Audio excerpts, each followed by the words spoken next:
In the past few weeks, we have been looking into occupational health and safety issues. And tonight we continue in this theme, focusing on the more mental and emotional well-being of employees in the form of workplace stress. Work-related stress is a growing problem around the world that affects not only the health and well-being of employees, but also the productivity of organizations. Work-related stress caused workers in Great Britain to lose 10.4 million working days in 2011-2012, based on the country's labor force survey data. Also in 2012, 65% of Americans cited work as a top source of stress, according to the American Psychological Association's Stress in America survey. And a report by industrial psychological consultants made public just last week says that Zimbabwean companies are losing over $100 million, the equivalent of over 880 million pula per year in wages and productivity, through mental health or stress-related absence from work. It also asserts that this is a result of the fact that 43% of the Zimbabwean workforce is suffering from stress. Any job can have stressful elements, even one you love. And unfortunately, long-term or chronic stress is all too common. Untreated stress can lead to a litany of serious physical and mental conditions, such as depression, diabetes, and heart attacks. In this episode of First Issues, we explore the signs, symptoms, and remedies for the often underestimated condition that is workplace stress, as well as speak to individuals who experienced firsthand the consequences of going untreated for some time. Welcome to First Issues. Welcome back to First Issues as we try to get a better understanding of workplace stress. Research says work-related stress has many causes, including long hours, heavy workload, job insecurity, the threat of job loss or redundancy, and conflicts with other workers or bosses.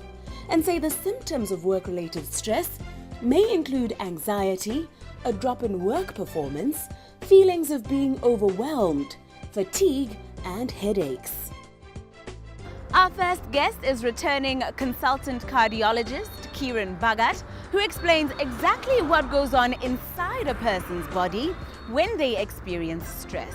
Stress is a word that is abused and is loosely used, but it connotes basically a combination of symptoms where a particular issue, whether it's a social issue, an emotional issue, or a work-related issue, is causing you to become unfocused, to become unstable and dysfunctional within your workplace. There are many examples. If we take, and not in particular order, if we take the accounting industry or the computer IT industry or the banking industry, and in fact, generally, most of us have a sedentary occupation. So most of our working days is sitting, and so when you're sitting in a certain position and you're sitting in a certain chair. So you're adopting a certain posture. And we know that adopting a certain posture results in what we call repetitive strain. Now we're talking about the physical effects of stress. So you start getting headaches, one starts getting muscle cramps, the hands and the fingers begin to get numb and tingle. Occasionally at night you can't sleep because the tray is too full and there's work pressures and you have to complete deadlines, and so the mind does not go to sleep. What happens then is you have a broken sleep. You wake up in the morning and you feel tired. You go to work and you have what I call brain fog. You can't focus, and you can't focus because you haven't slept. You haven't slept because the work is too much. And then you start getting your nappy in a knot, and it goes round and round and round. The muscles become more tense. The palpitations begin to occur, which means the heart races because you're beginning to produce adrenaline, because adrenaline is a stress chemical. You begin to get dizzy. You begin to get constantly fatigued. You fall asleep at work. You fall asleep when you're driving. You fall asleep when you're watching television. These are the multiple effects and the spin-off of one single issue where the workload has become too much. And because the demands are made on that particular individual, they feel embarrassed or they feel shy of volunteering that information, lest they lose their job, lest they're being labeled as being lazy, lest they're being labeled as hypochondriacal, which means that you're inventing conditions, or lest they be labeled, particularly women in our industry, as hysterical and neurotic, all of which are wrong, because the issue is that the cause often may be a simple, the chair may be wrong, the computer is in the wrong place, the print is in the wrong place. So you're using particular motions on a repetitive basis that cause muscle cramping, that cause injury, and are labeled as something else. I know, for example, in my profession, people coming with palpitations, they will often find that their heart is racing. And the heart is racing because they are what we call hyperadrenalized. They're producing too much adrenaline. And what happens is they may go and see a practitioner. The practitioner will say, well, your heart is racing. Let me give you something to slow down your heart rate. That often is not the solution. What is the solution is to find out why the heart is racing. And often it's not a medical condition. It's not a structural organic condition. It's a mind-related problem where the mind, your thoughts are killing you, for want of a better word. So that's an example of one aspect of the physical stress we see on a daily basis. How dangerous is untreated workplace stress really? What are the possible outcomes of the deadly cycle our guest has just described? There are many implications, and it's a big topic that probably requires a series on its own. But one can imagine if you are, whether it's and everything starts with a thought, and ultimately ends up physically manifesting. Whether it's the thought that you're not meeting the demands at work, whether it's the thought that your boss doesn't like you, whether it's the thought that your spouse doesn't like you, whether it's the thought that you cannot clothe your children or pay for the school fees, whatever that thought is, eventually the brain turns it into chemistry. We know the brain produces stress chemicals. We know the brain reduces its output of happy chemicals. So you hyperadrenalize, which means you produce a lot of adrenaline. You reduce the happy chemical, which is called serotonin. And what happens with that adrenaline is it's a bit like a silent serpent. It sort of permeates your body and results in multiple things. Adrenaline makes you breathe faster. It tenses all the muscles. You start getting cramp. It makes your heart race. It raises your blood pressure. If you already have high blood pressure and are taking medication, it may not allow the blood pressure medication to control your blood pressure. So your blood pressure begins to rise. The stress itself may tempt you to go into addictions. You know, there are quick fixes like alcohol, like cigarettes, like narcotics, and people resort to these things to release themselves from the tension that's built up in one particular aspect of their life. And as a result, you have a spin-off. If you eat too much, because often we know that sweet things provide temporary calm, you put on weight. As you become obese, you may develop diabetes. As the adrenaline goes up, your blood pressure goes up. If you already have diabetes, if you already have high cholesterol, that blood pressure, that stress, and that adrenaline may cause a heart attack. There is a large body of literature that supports the evidence that stress ultimately may result in a heart attack through that signaling process that ultimately resulted in bad habits. We know people that are alcohol dependent, that are tobacco independent, have their origins in simple stressful situations. And if we are able to make the public aware of these stressful situations, they are better able to manage it rather than resort to the quick fixes. Because the industries, the tobacco industry, the alcohol industry, the soda industry, which supplies these tin cans full of sugar, are all there to meet your demands for a quick buck. But it is you ultimately that pays the price. Many of you are probably paying close attention now as you recognize either yourself or your loved ones in the behaviors currently under discussion. Pay even closer attention as our medical professional tells us what he prescribes for his patients exhibiting visible signs of stress. I think the first thing to do is to make the patient aware. You show them the mirror to say, this is the day in your life, this is what you're doing, this is how it's manifesting. Like we said before, rather than take a Panado or a Grandpa for a headache, try and identify the source of that headache. It may be that you're sleeping badly. You may be sleeping badly because the cell phone is too close to your pillow and you're getting, the radio waves from the cell phone. It may be that the pillow is wrong. It may be that there's a television on in the television room. Why are you sleeping wrongly? It needs to be identified rather than taking a Panado, because a Panado or the Grandpa will relieve the headache but not source the root of the cause. It's the same thing with your palpitations. It's the same thing with your stress. What is it? It may not be that you can find a solution. It may be that work is such that you have to go to work. But having identified that work is the issue, there are simple remedies that can begin to help manage that stress. And those are lifestyle changes. They are not drug things. We try and educate the public that health doesn't come in a bottle. The pills in the bottle ultimately may be needed, but there are a lot of lifestyle measures that need to be undertaken, and the most important one is exercise. Exercise has been found to be the almost identical equivalent of taking an antidepressant in terms of stress. It releases positive chemicals, it releases muscle, it relieves muscle cramp, it slows the heart rate down, you lose weight, you firm your body, you sleep better, and it produces what we call endorphins, which basically are stress relieving chemicals. I'm not talking about a subscription to an expensive gym. I'm talking about brisk walking. I'm talking about running or jogging or cycling. I'm talking about simple measures. And then the second very important issue is to eat healthily. We are just eating too many of the wrong foods. Virtually anything that comes in a box, and I'll say that to any of the food industry out there, virtually anything that comes in a box is bad for you. Because it's processed, it's stored, it's chemicalized, and often you cannot even understand or read the label on the box because there's so many stored chemicals in there. So the first thing after exercise is to eat healthily, and it's not expensive. And even if it were, it's cheaper than your life. We're talking about healthy green vegetables. We're talking about things that grow in the garden. We're talking about traditional foods. We're talking about beans. We're talking about sorghum. We're talking about millet. We're talking about groundnuts. We're talking about wheat. We're talking about those sort of things rather than the processed foods that we buy, the milli meal, the bread. No matter whether it's white or brown, it's still bread. Whether it's brown or white sugar, it's still sugar. Whether it's a can of Diet Coke or a can of plain Coke, it's still carbonated. We know that carbonation results in softening of the bones. So the second thing to do is to eat healthily. And the third thing to do is to make sure you get enough sleep. 7 to 8 hours of sleep on a minimum basis is what is required. Sleep is nature's nurse. If you don't sleep well, you are not well during the day. So those are the three major issues in terms of relieving stress. Welcome back to the show as we continue our exploration of workplace stress. Well-designed, organized, and managed work is good for us. But when insufficient attention to job design, work organization, and management has taken place, it is said to result in work-related stress. Our next two guests have two very different but revealing stories about their personal experiences with this condition.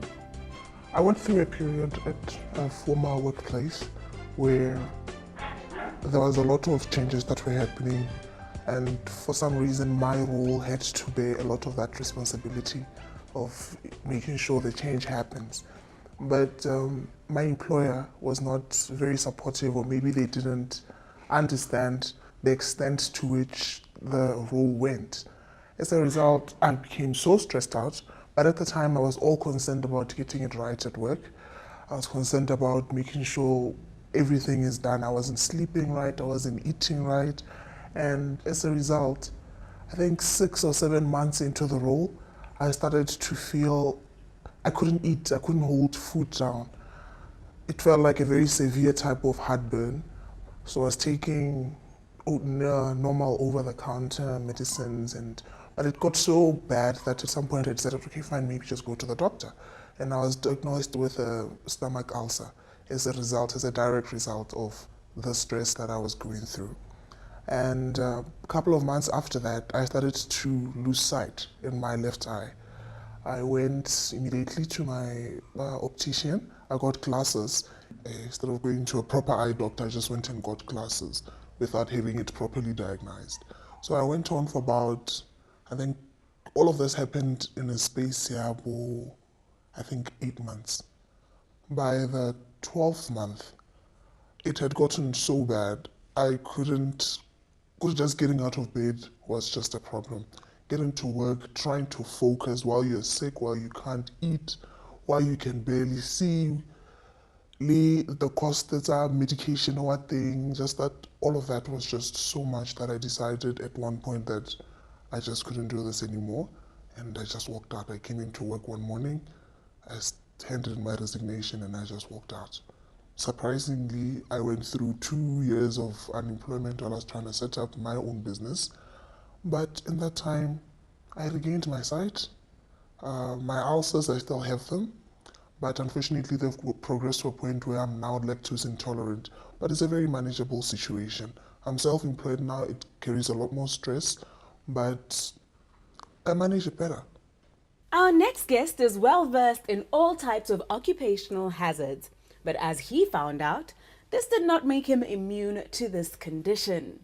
The Principal Environmental Health Officer at the Gaborone City Council, Mr. Philemon Mataela, returns to the show to recount how pressures of the working environment exacerbated physical symptoms he had had since the age of around 20 that he simply did not understand.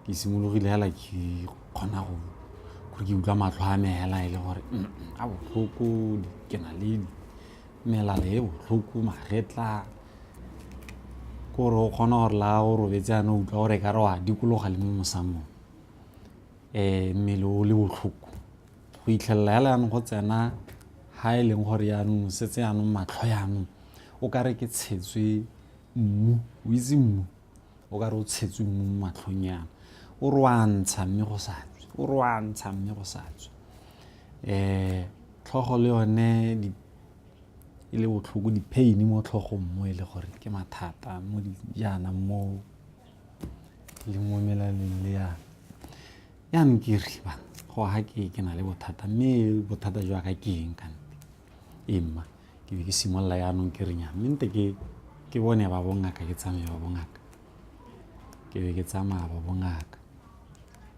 ke ne ka bona bongaka hela jo tshwanetseng sentle mo goromente ka ya go kliniki ya bontle ka go bona ngaka teng irile ke tsena hela ke ne ke kwadile di ka itsotle tse ileng gore ke a di utlwa mo go nna tse ileng go ne di supa gore ga ke a nna sentle ke di kwadile ka gore le go hela pelo ka bona go ne o setse go le mo teng ene mo tlhologong ya me ke ne ke le motho ileng gore ga ke hele pelo ka bona ke ne ke se motho ke di khoka ke ne ke se motho ke tleng ke buisi batho mago go mangwe hela a sa siama mme go gongwe ke ne ke khona gore ene ka re ke hela pelo ka bona o ka re ga ke batle go bua le batho o ka re ke batla go nna ke le nosi ke sa batle ope jalo mme ka di kwala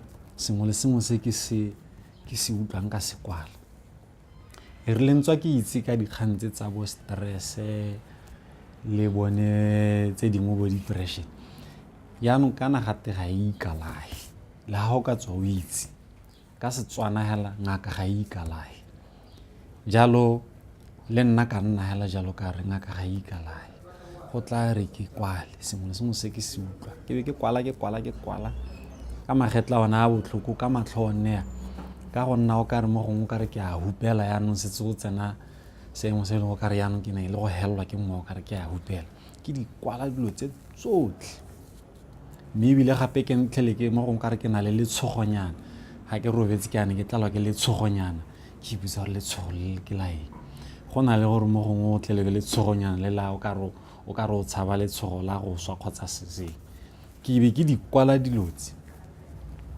ha ke tsena hela mo ngakeng ngaka yo neng a le mo tirong ka nako eo gore a gore go ntebeng ga go matlhong hela a ba khona go lemoga gore motho yo o na le bothata mme o na ntetla gore ke ipolele ke ipobole ka be ke dira hela jalo ya re ke sena go hetsa ngaka o mme a ntlhalosetsa gore ke belela ona le bothata. For those currently struggling with worsening workplace stress, what is shared with us next shows that your working life can be restored to a productive and healthier state. O tshwanetse o pataganye melemo o bo e pataganya le gore o bone ba ba buisang batho go ba thusa go ba ritibatsa maikutlo bone ba counseling gore ba go thuse ba o bue le bone mme ka dira jalo ka bona bone yaanong le ba counseling ke a ba tsamaya gompieno jaanong ke bone ba leng gore ba go thusa gore o bone gore dilo tse dingwe o ka di tsaya ka tsela ntseng jang ha ile gore ke kganya gore o go tiro gongwe tiro e ntsi ba go thusa gore o bone gore tiro ga intsi tiro eo e siame hela mme ebile ko pheletsong ya letsatsi ke se se sentse go se rate mme ebile gape ba go thusa gore o lemoge le go nna botlhale go bereka le batho ka gore mo gongwe motho tla bo e le gore le bereka jalo mme e be le gore go na le ha le tlang le hakana teng a ke re la itse ra tiro ha le bereka go na le ha e leng gore le tla mo gongwe le sa dumalane teng gore nya go tlhoka go dumalana mo o go tsee e le kgolo ya gago mo tirong jaanong mo go rayang gore a go ntse jalo o bo sa kgone gore go mo go ka go okeletsa bothata jo o nang le jone mme ebile go go thusa gore o gole ka gore nako le nako o motho o lebelang dilo ko tshiamong le ko pele o nna positive jaanong ba go thusa gone go lemoga dilo tsa go nna jalo le tsone hela tse dingwe tse ba go rotloetsang ka tsone ke gore batho ba ithute ka dilo tse di tshwanang le bone bo emotional intelligence kana botlhale jwa megopolo ya rona gore le ha o ntseng teng wa akanya o bontse wa akanya ka botlhale le ha o no utlwile sengwe se se hapogileng wena o bo se tsa ka botlhale jo o bo se isa ko tshiamong le ko selong sengwe se sentle gore se ka goaga jaanong ba re nthusitse jalo mme ebile ke dumela gore le ba tswana hela le batho hela ba ka thusega mo go bone. The biggest thing I've learned has been that you need to acknowledge that it can happen, because a lot of the times I think people just think stress but I'm a very young person and it can happen. Just you need to know that it can happen, and you need to learn to manage your time better. You need to learn to know when to say no. I cannot do this, or I'm not able to do this, and be able to. It's very difficult when you're an employee because the bargaining chips are not necessarily on your side. But you need to be able to say to your employer, no, I'm sick because I'm not able to handle this, and you need to be able to help me with that. Speak out for yourself, because at the end of the day, your health is all you have. We thank you for your viewership and hope we can all learn to gauge the true cost of working in a particular work environment, or of the growing trend of burning the candle at both ends. From me, Nameto Sibina, the team behind First Issues, and our sponsors, First National Bank, we wish you a good night and pleasant viewing.